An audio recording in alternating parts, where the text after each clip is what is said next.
तो देखो एरर में हमने अभी तक क्या देखा, एक हल्का सा रिवीजन कर लेते हैं। सिग्निफिकेंट फिगर्स के रूल्स देखे, सिग्निफिकेंट फिगर्स कैसे लिखते हैं।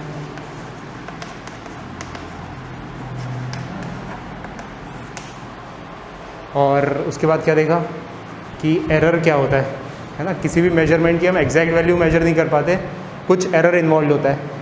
तो जैसे लीस्ट काउंट किसी भी इंस्ट्रूमेंट में इंस्ट्रूमेंट का जो लीस्ट काउंट है वो उसका एरर बता देता है, ठीक है। अच्छा, लेकिन हमें कुछ क्वांटिटी, अब हम आगे देखते हैं नेक्स्ट जो इम्पोर्टेंट चीज़, कि कुछ क्वांटिटीज़ को ऐड करके लिखना पड़ता है। जैसे फॉर एग्जांपल लेंथ 1 कुछ इस तरीके से दी हुई है 30 ± 0.1 सेंटीमीटर, और लेंथ 2 दी हुई है 31 ± 0.6 सेंटीमीटर। इसका मतलब लेंथ 1 के मेजरमेंट में 0.1 का एरर है और लेंथ 2 के मेजरमेंट में 0.6 का एरर है। कि व्हाट इफ़ कि हमें जोड़ना पड़े, मतलब अलग अलग जगहों पर ये क्वांटिटीज़ ली गई हैं।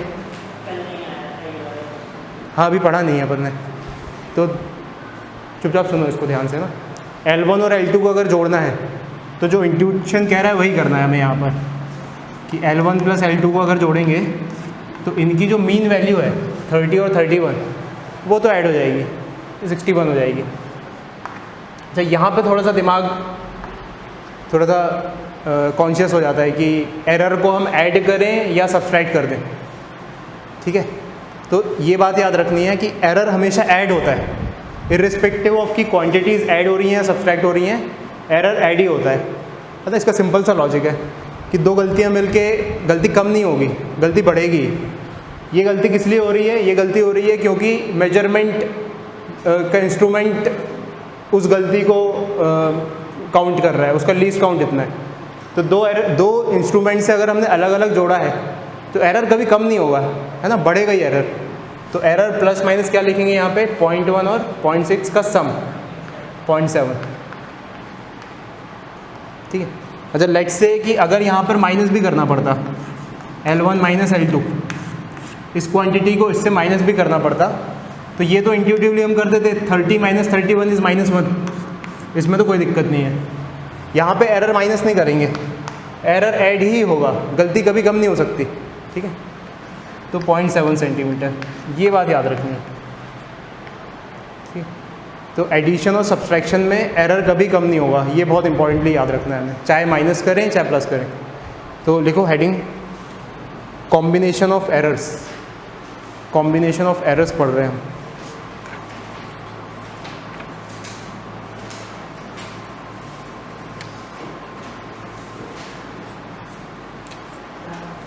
कॉम्बिनेशन ऑफ एरर्स,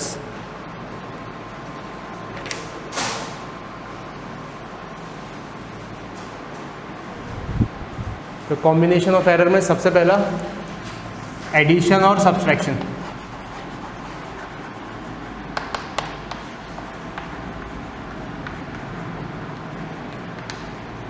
एडिशन और सब्सट्रैक्शन,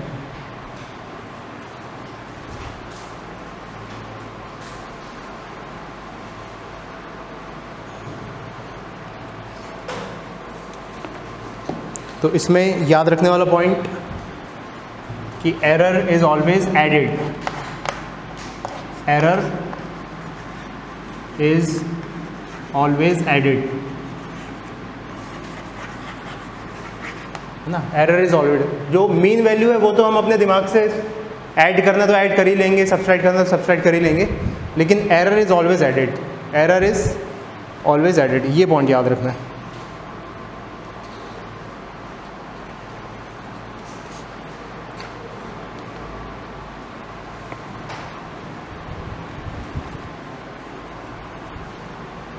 ठीक है, तो एक क्वेश्चन सॉल्व करो।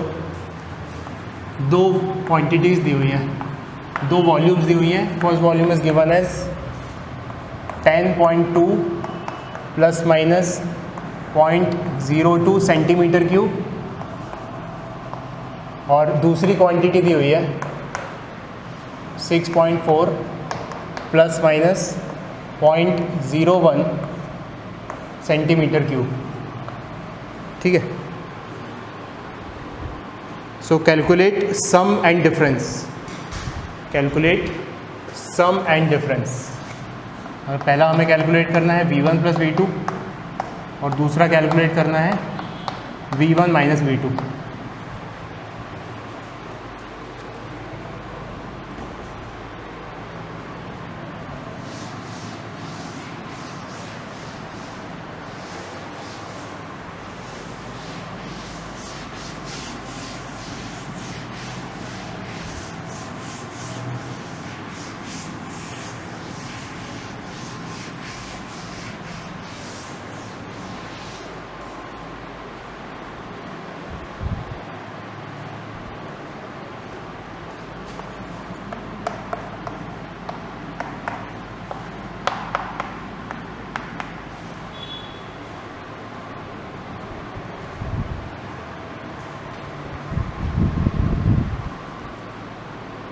गुड, तो बिल्कुल सही। इन दोनों को तो ऐड करना है, जब ऐड करना है तो 16.6 और एरर तो ऐड ही होगा, कोई दिमाग लगाने की ज़रूरत ही नहीं है, 0.03 सेंटीमीटर क्यूब। अच्छा, जब सब्सट्रैक्ट करना है तो 10.2 में से हो जाएगा 6.4 माइनस, तो 8, 3.8 और प्लस माइनस ये तो ऐड ही होगा, तो 0.03। ठीक है, याद रखना इसको कि सब्सट्रैक्शन और एरर, सब्सट्रैक्शन और डिफरेंस में, एडिशन और डिफरेंस में एरर ऐड ही होगा, एरर कम नहीं होगा। ठीक है, बस इतनी सी बात है, ज़रा सी बात। अब आ जाते हैं अपन प्रोडक्ट पे कि प्रोडक्ट है तब क्या करना है।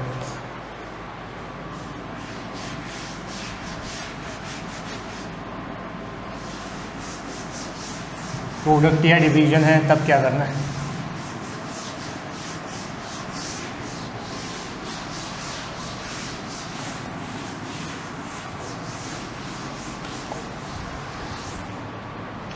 तो सेकंड प्रोडक्ट या डिवीजन,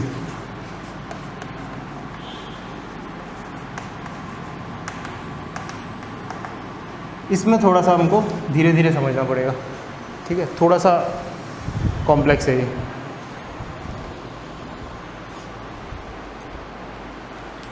तो लेट्स से हमारे पास एक क्वांटिटी है ए और ए का कुछ एग्जांपल ही ले लेते हैं तो ज़्यादा अच्छे समझ में आएगा। एक क्वांटिटी है V1 is equal to 3.5 plus minus 0.1 और दूसरी क्वांटिटी है V2 3.0 प्लस माइनस 0.6। अब इनका प्रोडक्ट करना है V1 इंटू V2। ठीक है, तो पहला इंट्यूटिव थॉट तो ये बोल रहा है कि जो मीन वैल्यू है उसका तो प्रोडक्ट कर दो, कोई दिक्कत नहीं है। तो क्लियरली जब हम V1 इंटू V2 लिखेंगे तो एक मीन वैल्यू आएगी प्लस माइनस एक एरर आएगा यहाँ पर, this will be the mean value and this will be the error वाली वैल्यू। ठीक है, तो मीन वैल्यू में तो कोई बात नहीं, 3.5 में 3 का मल्टीप्लाई कर दो तो कितना हो जाएगा 10.5। तो जो हमारा नॉर्मल ब्रेन कह रहा है वही करना है, इंट्यूशन। एरर में थोड़ा सा सावधानी से मैं बता रहा हूँ वो करना है। तो हम क्या इस क्वांटिटी का रिलेटिव एरर निकालेंगे। ठीक है, जैसे हम ये V1 इंटू V2 है तो ये एक नई क्वांटिटी है, लेट्स से x, तो हम x का रिलेटिव एरर लिखेंगे वहाँ पे। देखना कैसे कि how is x defined, x is defined as V1 into V2। आराम से इसके 2-3 एग्जाम्पल करेंगे, यहाँ तक बस इस पर फोकस कर रहे हैं अभी हम। तो x into V1 into V2, तो यहाँ पर x में जो एरर होगा वो हम एरर नहीं बट रिलेटिव एरर लिखेंगे। ठीक है, तो relative error in x is equals to sum of, यहाँ पे प्रोडक्ट नहीं करना है, यहाँ पे सम करना है इनके रिलेटिव एरर का, delta V1 by V1 plus delta V2 by V2। मतलब यहाँ पे रिलेटिव एरर ऐड हो जाएगा। ठीक है, अच्छा इसको मैं बताता हूँ डिजिट्स के टर्म्स में कि क्या करना है। तो देखो delta x by x, delta x यहाँ लिखाएगा, यही हम चाहते हैं। वो क्या फॉर्मूला बन के आ रहा है, delta x by x, x क्या है ये है 10.5 is equals to delta V1, delta V1 क्या है, ये है डेल्टा V1, एरर इन पहला, तो 0.1 divided by V1, V1 is 3.5, V1 is 3.5 है ना, मीन वैल्यू उसकी, plus delta V2, delta V2 क्या है 0.6 और उसकी मीन वैल्यू क्या है 3.0। तो ये क्लियरली कुछ सॉल्व होके आ जाएगा, ये फ्रैक्शन कुछ सॉल्व होके आ जाएगा, और उसको 10.5 से इधर ले जाके मल्टीप्लाई कर देंगे तो डेल्टा एक्स आ जाएगा हमारे पास। ये बात समझ में आ रही? तो इसको कैलकुलेट करते हैं। मुझे ये बहुत बेकार सी क्वांटिटी है बट ऐसे ही लिख देते हैं। Delta x is equals to 10.5 multiplied by 0.1 upon 3.5 plus 0.6 upon 30, मतलब 3.0 नॉट 30, 3.0। तो यहाँ जो भी डेल्टा एक्स आया है उसको यहाँ रखना है। क्या ये बात समझ में आ रही है? मतलब यहाँ पर हम क्या कर रहे हैं, यहाँ पर एब्सोल्यूट एरर्स का सम नहीं कर रहे हैं, रिलेटिव एरर्स का सम कर रहे हैं। Relative errors are added.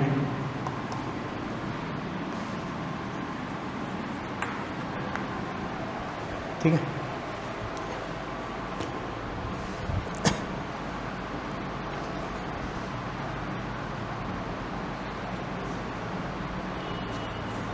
इसके बाद एग्जाम्पल सॉल्व करते हैं।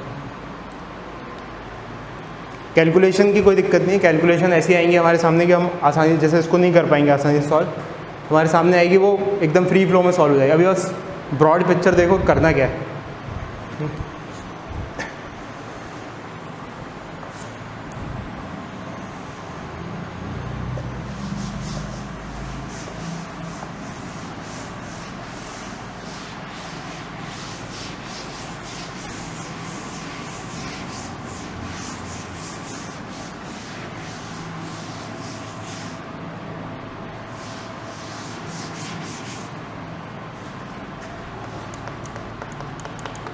तो एक क्वांटिटी दी हुई है a is equals to 10 plus minus 0.1 और दूसरी क्वांटिटी दी हुई है b is equals to 20 plus minus 0.2। ये दो क्वांटिटीज़ दी हुई हैं। ठीक है, हमें फाइंड करना है, find a into B and a divided by b। ये दो चीज़ें फाइंड करनी है, प्रोडक्ट करना है एक बार और एक बार डिवाइड करना है। तो इसको आराम से देखो, फिर एक एग्जांपल और करेंगे, वो तुम खुद से सॉल्व करना। तो a into be directly answer लिखते हैं। तो a इंटू बी में इन दोनों का मल्टीप्लिकेशन, तो यहाँ पे एक क्वांटिटी आएगी मीन वैल्यू और एक आएगी एरर। तो प्रोडक्ट तो सिंपल 10 इंटू 20, यहाँ तो 200 आने वाला है, कोई दिक्कत नहीं। अब ये एरर में क्या आने वाला है, लेट्स से एरर को बोल देते हैं अपन डेल्टा एक्स। ठीक है, और इस क्वांटिटी को बोल देते हैं जो प्रोडक्ट आया है दैट इज़ एक्स। तो क्या कहा गया, ये कहा गया कि जो डेल्टा एक्स बाय एक्स है, जो प्रोडक्ट का रिलेटिव एरर है, वो इनके रिलेटिव एरर्स का सम होगा, है ना। यानी कि delta A by A plus delta B by B. अब वैल्यू सब्स्टिट्यूट करनी है। डेल्टा एक्स हम निकालना चाहते हैं, डेल्टा एक्स निकालना चाहते हैं, एक्स तो निकाल चुके, तो डेल्टा एक्स निकालना चाहते हैं, एक्स निकाल चुके, दैट इज़ 200। डेल्टा ए दिया हुआ है 0.1, ए भी दिया हुआ है 10 प्लस डेल्टा बी दिया हुआ है 0.2 और बी भी दिया हुआ है 20। अब ये इजी वैल्यूज हैं, इनको कैलकुलेट कर लेते हैं।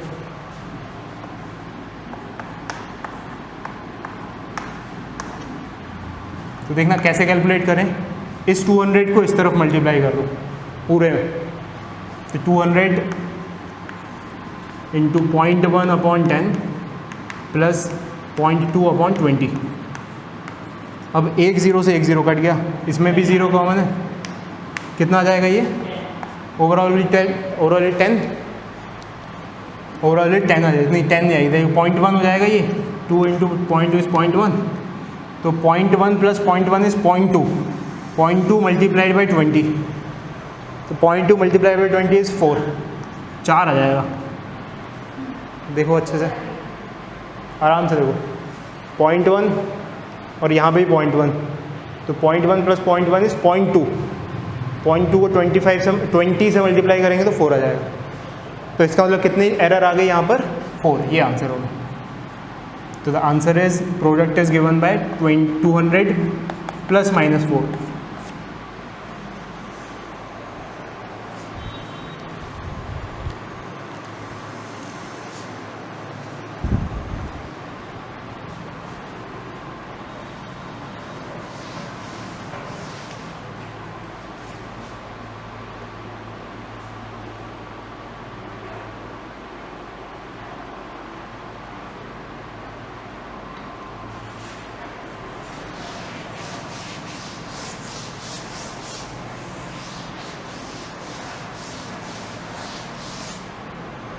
अब डिवीज़न में क्या करना है, डिवीज़न को देख लेते हैं। तो डिवीज़न में भी कोई दिक्कत नहीं है, वही चीज़ फॉलो करनी है, a डिवाइडेड बाई b निकालना है। तो इसमें भी एक वैल्यू आएगी और एक एरर आएगा। तो वैल्यू तो नॉर्मल डिवीज़न से ही आ जाएगी, एब्सोल्यूट वैल्यूज़ को जो मीन वैल्यूज़ दी उनको डिवाइड कर दो। a डिवाइडेड बाई b तो मतलब 10 डिवाइडेड बाई 20, ये इसकी मीन वैल्यू आ गई, ये वाली वैल्यू आ गई। तो ये कितनी हो जाएगी 1/2, इसमें कोई ट्विस्ट नहीं, ठीक है। और यहाँ पर क्या है, यहाँ पर एरर आएगा, लेट्स से डेल्टा x। तो अब क्या बात याद रखनी है, वही जैसे एडिशन में भी हमने एरर को ऐड किया था और सब्सट्रैक्शन में भी एरर को ऐड किया था। तो यहाँ रिलेटिव एरर को ऐड किया है प्रोडक्ट में, तो डिवीज़न में भी ऐड करेंगे। तो एग्जैक्टली यही फॉर्मूला लगाना पड़ेगा वहाँ पर, ठीक है। तो delta x by x will be delta a by a plus delta b by b। तो इस सिचुएशन में डेल्टा x निकालना है हमें, x की वैल्यू कितनी है, ये 1/2। तो 1/2 मल्टीप्लाइड बाई, यहाँ तो वही आने वाला है जो उधर आया था, है ना। यानी 0.1/1 0.1/10 प्लस 0.2/20। तो ये आ जाएगा सॉल्व करके 0.01 और ये 0.01 डिवाइडेड बाई 2, तो 0.005। एक बार चेक करो,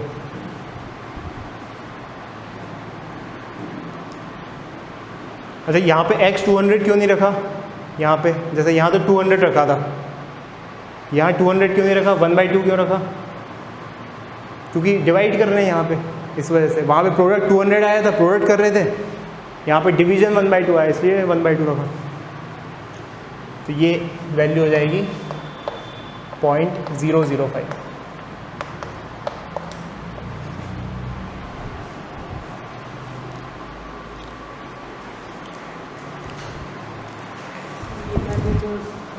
सॉल्यूशन आया था इसमें, हाँ। मेरे को दिक्कत आ रही है। हाँ हाँ, कि सर अपन ने 2 0 काटे हैं, तो ये दोनों कट जाएंगे। अच्छा अच्छा, नहीं नहीं, बहुत अच्छा डाउट है ये।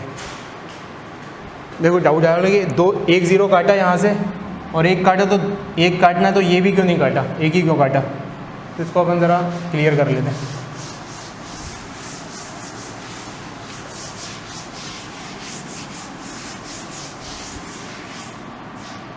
तो सबसे पहले हमने लिख लिया 200 और यहाँ पे 0.1/10 प्लस 0.2/20। तो देखना ये ब्रैकेट के अंदर लिखा हुआ है, इसका मतलब अगर ब्रैकेट को ऑफ करेंगे तो 200 इससे भी मल्टीप्लाई होगा और इससे भी मल्टीप्लाई होगा, मतलब कि ये हो जाएगा 200 इंटू 0.1 इंटू 10 प्लस 200 इंटू 0.2/20। तो एक ज़ीरो से ये वाला ही ज़ीरो कट गया। अच्छा अब इसको अपन अलग ऑपरेट करेंगे और इसको अलग ऑपरेट करेंगे, फिर ऐड कर देंगे। तो ये 0 से 0 यहाँ पे एक कट गया, तो इसकी वैल्यू आ जाएगी जो भी हम सॉल्व करेंगे, दैट इज़ 2, और इसकी वैल्यू भी 2 आ जाएगी, तो 4 हो गई।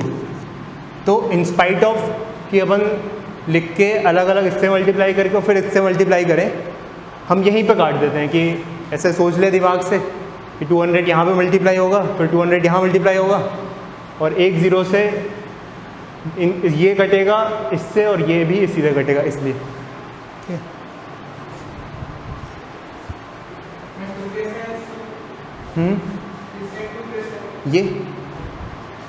ये देखना 0.1, ये 0.1 और फिर 0.1 इंटू 20, 2 आ गया।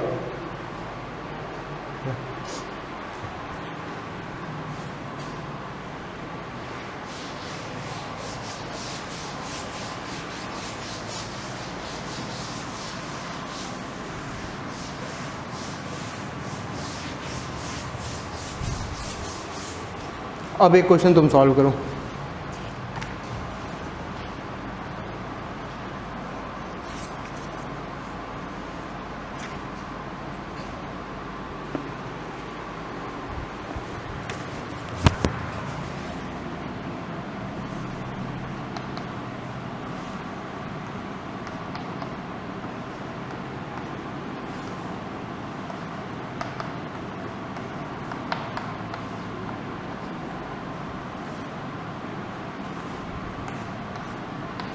कुछ क्वांटिटीज़ हैं, लेट से मीटर, और प्रोडक्ट करना है, एरिया निकालना है। ये लेट से साइड्स हैं स्क्वायर रेक्टेंगल के ए और बी, तो हमें एरिया फाइंड करना है, फाइंड एरिया,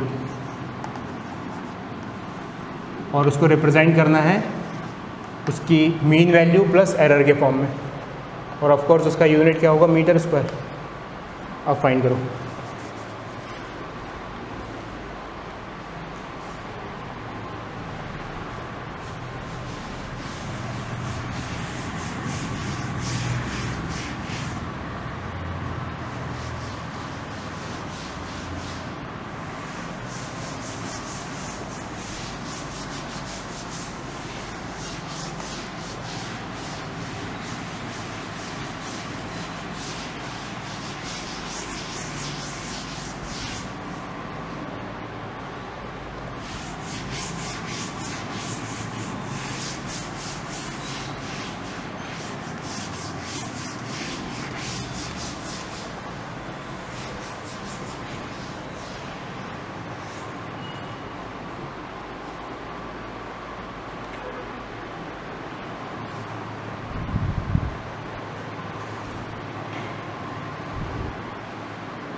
सही लग रहा है, सही लग रहा है। तो इसमें प्रोडक्ट तो आ गया 600, नो प्रॉब्लम, और प्लस माइनस यहाँ पे एरर लिखना है, तो delta A by A is equals to delta small A by small A plus delta small B by small B. इसकी वैल्यू फाइंड करनी है, तो डेल्टा ए इस ए को उस तरफ ले गए, दैट इज़ 600, और फिर delta A by A is 0.4 by 20 plus delta B by B is 0.3 by 30। ये हो गया हमारे पास, एक ज़ीरो से ये कट गया, फिर 2.2 और ये 0.1, 0.1 प्लस 0.2 इज़ 0.3, 0.3 से मल्टीप्लाई किया 60 को, 60 इंटू 0.3 करना है, तो 18 आ जाएगा। एक ज़ीरो ये खा जाएगा, पॉइंट डेसिमल, और 3 6 18, तो यहाँ पर हो गया 18 और मीटर स्क्वायर। तो एरिया के मेजरमेंट में एरर कितना आ गया, 18 का। बस इतनी सी बात।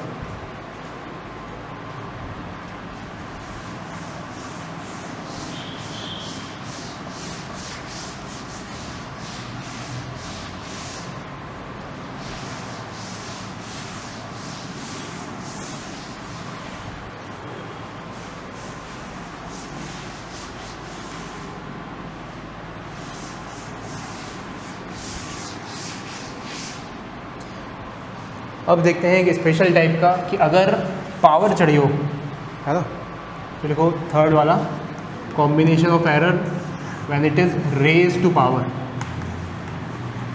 Raise to power.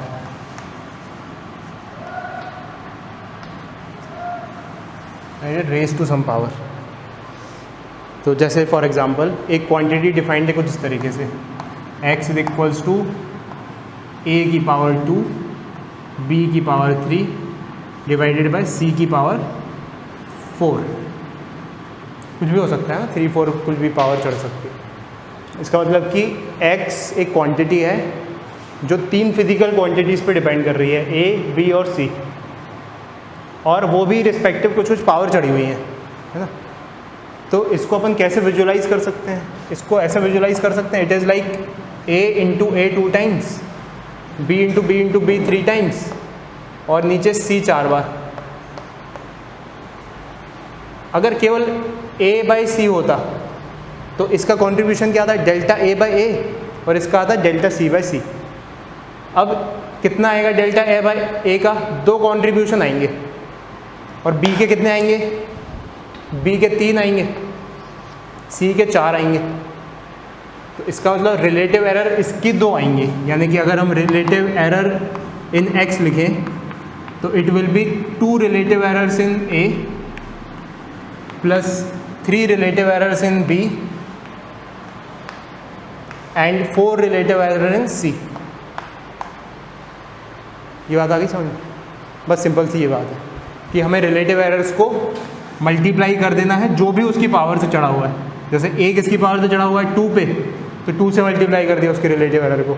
B चढ़ा हुआ है पावर 3 से, 3 से मल्टीप्लाई कर दिया। C चढ़ा हुआ है पावर 4, तो 4 से मल्टीप्लाई कर दिया। तो रेज टू द पावर में बस इतनी चीज़ ध्यान रखनी।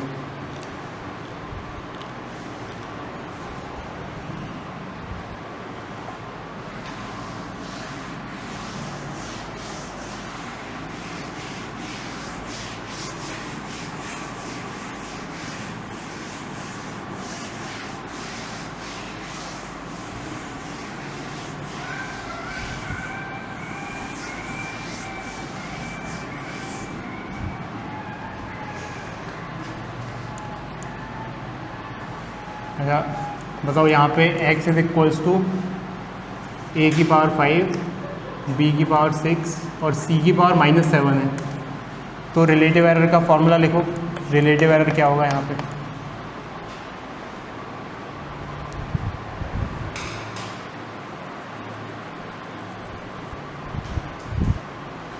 तो क्लियरली ये 5 पावर है इसकी, तो 5 डेल्टा A/A, इसकी 6 है तो प्लस 6 डेल्टा B/B, इसकी -7 है।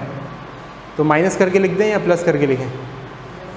प्लस ही करेगा ना, माइनस नहीं होती एरर कभी, तो प्लस ही होगा। क्यों? क्योंकि अगर इसको विजुलाइज करो तो ये कुछ इस तरीके से है, A की पावर 5, B की पावर 6 और डिवाइडेड बाय C की पावर 7, तो दिस इज 7 डेल्टा C/C।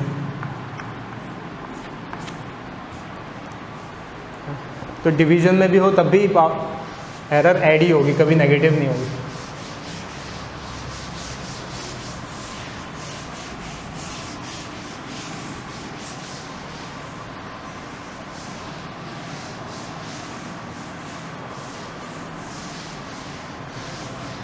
अच्छा, ये जितने भी फॉर्मूले देखे हमने, ये कहीं पर फेल हो सकते हैं कुछ स्टेटमेंट्स में। जैसे मान लो 2 रजिस्टर्स हैं, R1 इज 6 प्लस माइनस 0.12 ओम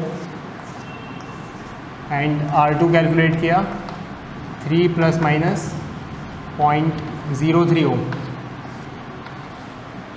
ठीक है, 2 रजिस्टर्स की हमने कैलकुलेशन एक्सपेरिमेंटली करके ऐसे रिपोर्ट कर दी।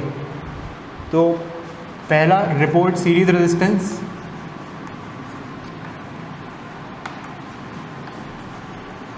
है ना, इन दोनों का इक्विवेलेंट सीरीज रेजिस्टेंट। और सेकंड रिपोर्ट पैरेलल रेजिस्टेंस, दोनों का पैरेलल कितना होगा। तो ऐसी सिचुएशन में सीरीज़ वाले में तो पता है हमें दोनों का सम होता है, ठीक है, R1 plus R2।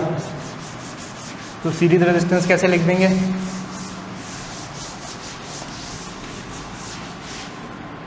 Series resistance लिख दिया equals to R1 plus R2।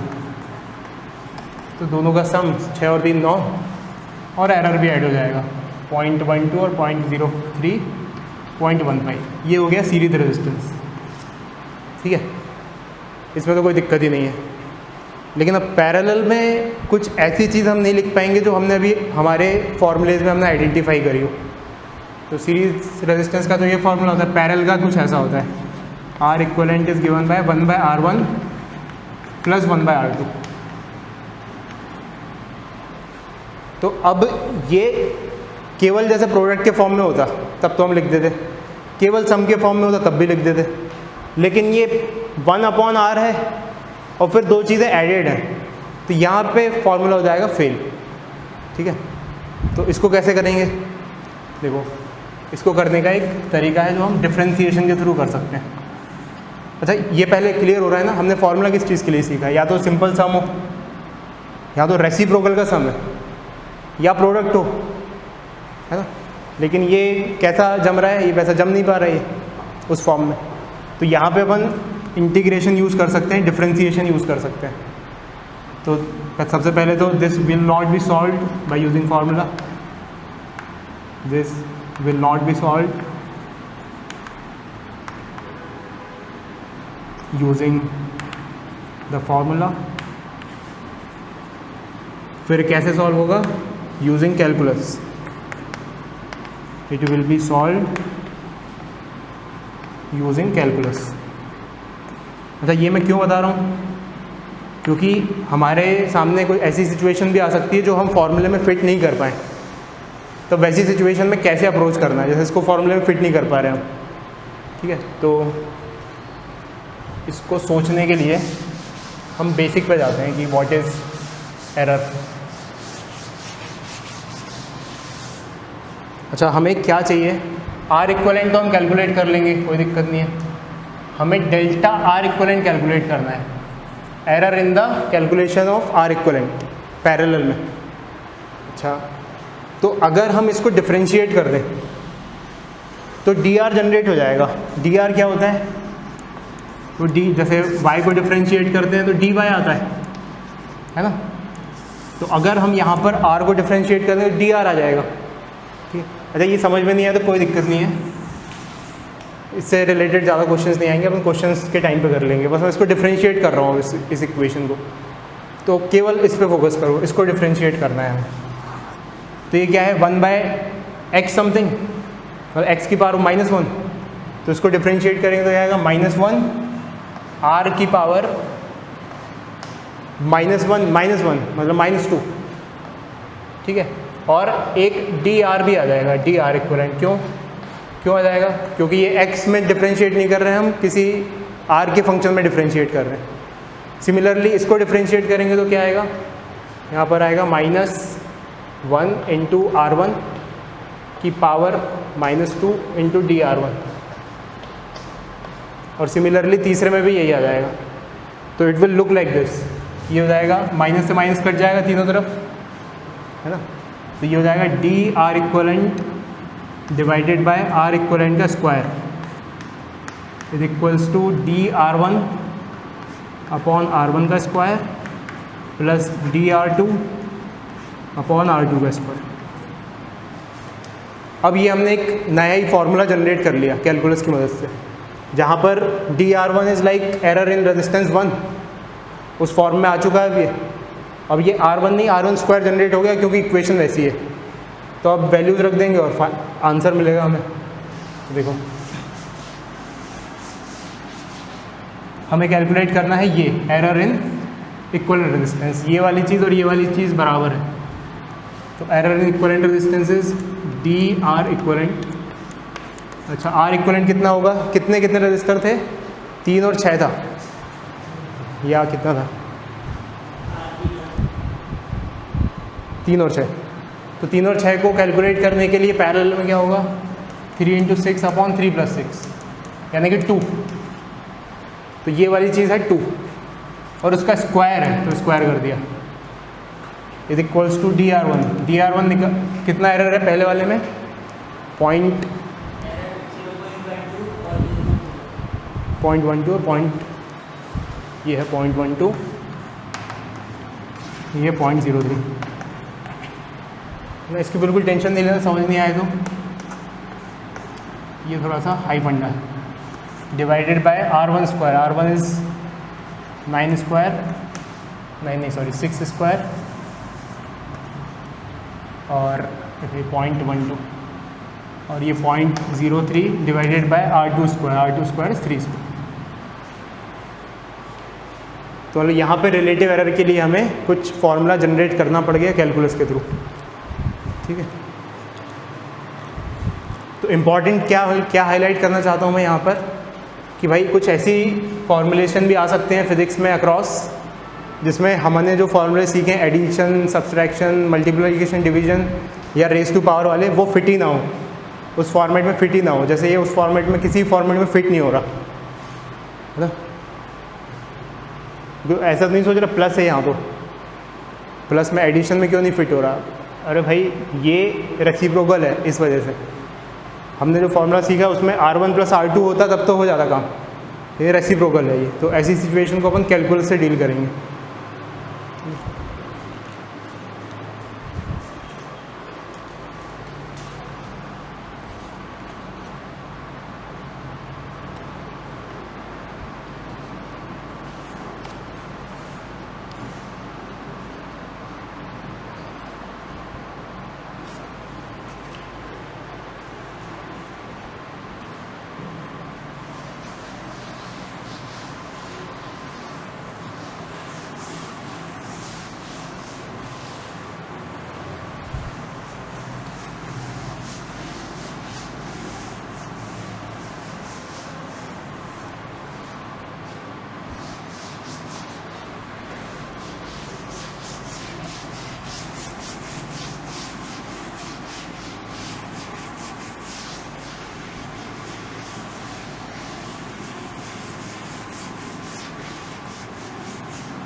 तो एक एक्सपेरिमेंट के थ्रू एरर एनालिसिस समझते हैं। एक एक्सपेरिमेंट जो तुम करोगे वो एक एक्सपेरिमेंट है डिटर्मिनेशन ऑफ जी।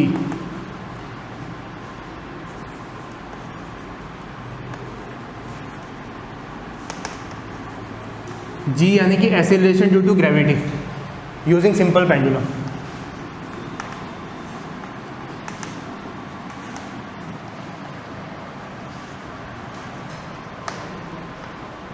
ठीक है, तो ये फॉर्मूला तुमने ये एक्सपेरिमेंट तुमने अभी अपने 11th क्लास में करने वाले हो बहुत जल्दी। तो देखो सिंपल पेंडुलम कैसा रहेगा अपैरेटस उसका, कि एक ऐसे स्टैंड रहेगा यहाँ पर और उससे हम यहाँ पे ऐसे रस्सी लटकाएंगे और एक बॉब लटका रहेगा उससे। ठीक है, और इसको थोड़ा सा ऐसा रोटेट कराएंगे तो ये पेंडुलम स्विंग करेगा, स्विंग करता रहेगा। ठीक है, और हमारे हाथ में एक स्टॉप वॉच रहेगी कि हम 10 बार जब ये घूम के इसने कंप्लीट कर लिया अपना पूरा रिवॉल्यूशन तो हम उसके करस्पॉन्डिंगली टाइम नाप लेंगे और उस टाइम को 10 से डिवाइड कर देंगे तो एक टाइम पीरियड आ जाएगा कि एक बार वो घूम के वापस आया तो कितना टाइम लग रहा है, तो हमारे पास टाइम आ जाएगा, टाइम पीरियड ऑफ रिवॉल्यूशन। ठीक है, अच्छा time period of revolution is defined as 2π√L/g। ये फॉर्मूला हमें पहले से ही बताया रहेगा कि ये फॉर्मूलेशन है। ये फॉर्मूला कैसा था ये अपन सेकेंड पार्ट ऑफ फिजिक्स में पढ़ेंगे जब SHM पढ़ेंगे तब। तो फिलहाल बस हमें ये फॉर्मूला पता रहेगा कि this is how it is related to where what is L। L is the length of pendulum, pendulum की ओवरऑल लेंथ। तो ये ओवरऑल लेंथ ये हम कैसे नापेंगे स्केल से, कहाँ से कहाँ तक की, बॉब के सेंटर ऑफ मास से, है ना, बॉब के सेंटर ऑफ मास से टॉप पॉइंट जहाँ पर वो हैंग्ड है वहाँ तक, this is L। This is a measurable quantity. ठीक है, तो हमारे पास क्या क्या होगा, T होगा स्टॉप वॉच के थ्रू, L होगा स्केल के थ्रू, और इसमें हम क्या निकालेंगे, G निकालेंगे। ये बात समझ में आ रही है? तो अब टाइम के कैलकुलेशन में भी एरर होगा क्योंकि उसका भी कुछ लीस्ट काउंट होगा स्टॉप वॉच का, और लेंथ के कैलकुलेशन में भी कुछ एरर होगा क्योंकि जिस स्केल से नापेंगे उसका भी कुछ लीस्ट काउंट होगा। तो हम टाइम जो भी आया उसको ऐसे रिप्रेजेंट करेंगे, time plus minus delta T, और लेंथ जो भी है उसको ऐसे रिप्रेजेंट करेंगे L plus minus delta L। अब हमें क्या रिप्रेजेंट करना है, G रिप्रेजेंट करना है। तो देखना अगर इसको दोनों साइड स्क्वायर कर दिया जाए क्योंकि G अंडर रूट के अंदर है, तो दोनों साइड स्क्वायर कर दिया तो ये होगा 2² equals to 4π² into L/g। So G is coming out to be 4π² L/t। ये आ गया फॉर्मुलेशन में, तो थोड़ा घुमा फिरा के लिख लिया। तो G को इस तरीके से हमने L और T के टर्म्स में रिप्रेजेंट किया, T², not T but T²। तो अब हमारे पास ये वैल्यू है और ये वैल्यू है। 4 पाई स्क्वायर तो कांस्टेंट है। अच्छा, कांस्टेंट में कोई एरर नहीं होता, कांस्टेंट में कोई एरर नहीं होता। जैसे अगर हम इसके लिए रिलेटिव एरर लिखेंगे तो ये कुछ raise to the power type है, एल की पावर 1 है यहाँ पर और टी की पावर 2 है, तो रिलेटिव एरर कुछ ऐसे लिखेंगे, डेल्टा जी बाई जी कैसे लिखते हैं, डेल्टा एल बाई एल, क्योंकि उसकी रेज की पावर 1 है तो 1 ही आया यहाँ पे, और plus 2 into delta T by T. यह समझ में? ऐसे ये 4 पाई स्क्वायर तो एक कांस्टेंट नंबर है, तो उसमें कोई एरर नहीं आएगा, कांस्टेंट में कोई एरर नहीं आता है, ठीक है। तो इस तरीके से अपन एरर निकाल लेंगे। और डेल्टा जी कैसे निकल के आएगा, जी की वैल्यू कैलकुलेट करेंगे, जैसे लेंथ आई हमारे पास जो भी मेजर करके, टाइम पीरियड जो भी आया हमारे पास मेजर करके रख दिया यहाँ पे, और एरर कैलकुलेट करने के लिए इस फॉर्मुलेशन में जमा है, तो डेल्टा जी निकल के आएगा। तो फिर फाइनली हम कैसे रिपोर्ट करेंगे कि the found value of acceleration due to gravity is G plus minus delta G. जो भी जी आया वो रख देंगे यहाँ पे, जो भी एरर आया वो रख देंगे, ठीक है। अच्छा, ये वैल्यू वैसे तो हमें पता है कि 9.8 के तकरीबन होती है, लेकिन एक्सपेरिमेंट में कभी 9.8 नहीं आती, ठीक है, कभी भी 9.8 नहीं आती। मतलब इनफैक्ट अगर तुम्हारे सामने पेपर आ गया और तुमने कहा चलो कुछ भी कर आके लिख देते हैं 9.81, तो अगर 9.81 लिख दिए तो समझ जाएगा कि तुमने मैनिपुलेट किया है, कुछ भी आंसर लिखा है, असली कैलकुलेशंस फॉलो नहीं किए। तो 9.8 बिल्कुल कभी नहीं आती है, ऐसा क्यों होता है, तो समझने की कोशिश करते हैं। G never comes out to be 9.81।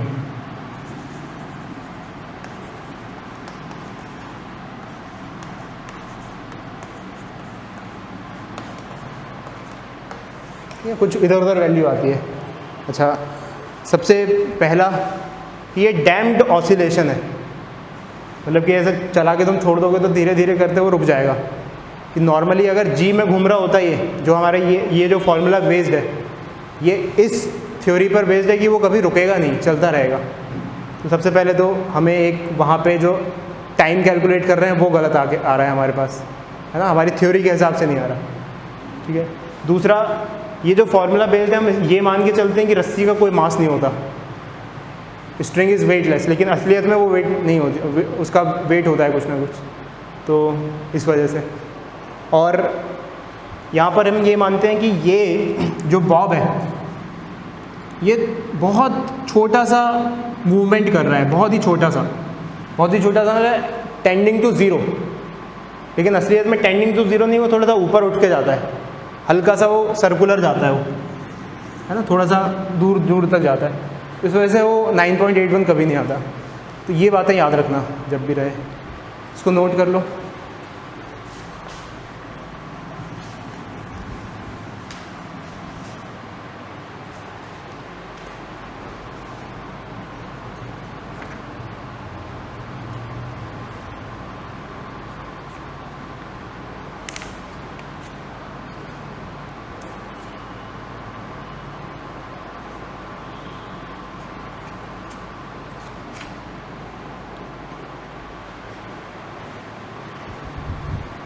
तो आज की क्लास के बेसिस पे तुम वो शीट सॉल्व कर सकते हो पूरी, है ना। तो होमवर्क है वो शीट सॉल्व करना।